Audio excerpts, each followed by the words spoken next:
All right, well, I am here with, I always said, the hardest working man in show business, Ian Rapoport. Ian, you've been on NFL Now, you've been on NFL Network all day. Thank you for gracing us No with your problem. time. And the Vikings right now are kind of the biggest talk. I mean, the 12th overall pick, got a new head coach, new GM. They both talked yesterday and today. Your thoughts on where you see the direction of this franchise going? Yeah, and it hasn't just been here behind us in these lobbies. I mean, I saw some of them out last night, bonding, you would say, and kind of getting to know each other, and a lot of young guys on the staff, and this is kind of what it needs to be. I mean, you got a young GM, you got a young head coach, you got a bunch of young coaches.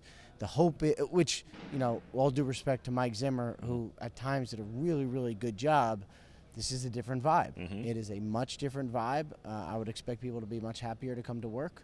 And I would say the hope is that you hire a bunch of good, smart, young guys who look at things critically and analytically and move forward in the same direction, that everyone will kind of grow up together, and this could be good for a while. This could be very good if those guys are able to click and those players are able to buy in. And it's been a process. It's going to be a process getting there. You hear that word process that they keep talking about. We want to be simple in the process, but complex also. Have you gained anything or learned anything about how you can do both? Yeah, I mean that sounds like Sean McVay to me. That sounds like Kyle Shanahan to me.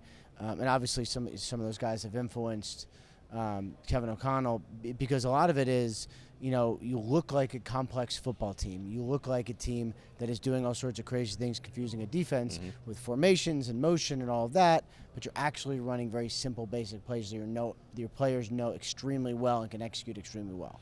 So it's almost like a little bit of a mirage, but it works because football is about misdirection anyway. And so it's like, make it smart, complicated, snazzy looking, but easy to digest and perform.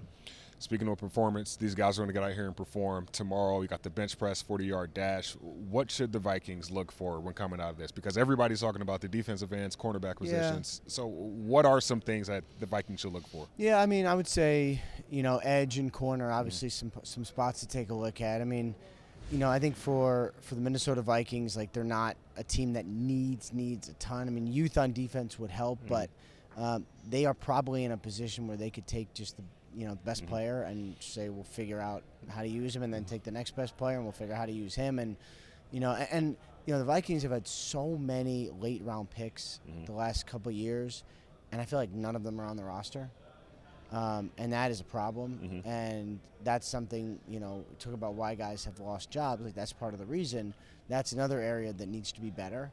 And I think it will be. And, I would say that's one of kind of the areas of focus going forward. Two more questions.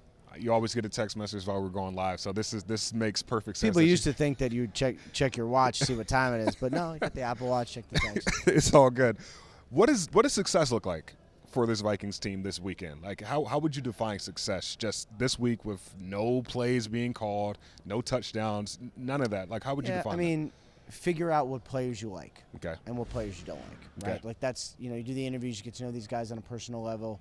The coaches and the personnel guys have just started working together, and some of it is what should our players look like? What when you talk about guys who fit our system, what are the attributes we're looking for?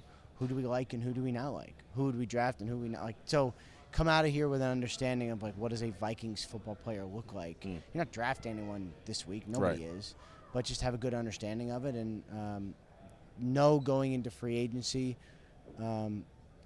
what the values of some of the guys are and maybe who you might be after. Lastly, we didn't have a combine last year, a combine like this to this full scale. So what stands out to you about this year versus years past that you're taking away from?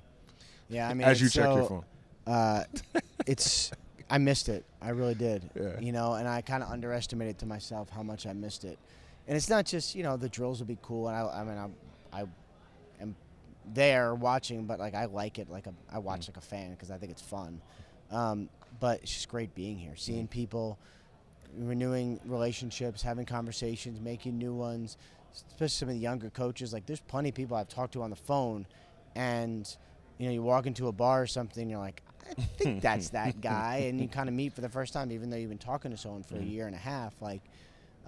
These are really important and valuable, and also fun, and I just missed it. I think we all did, but more importantly, Vikings fans are looking forward to the future, and hopefully we'll be talking to you soon to get more inside coverage. Appreciate your rap sheet. Thank you, man. Thanks for having me. Yep.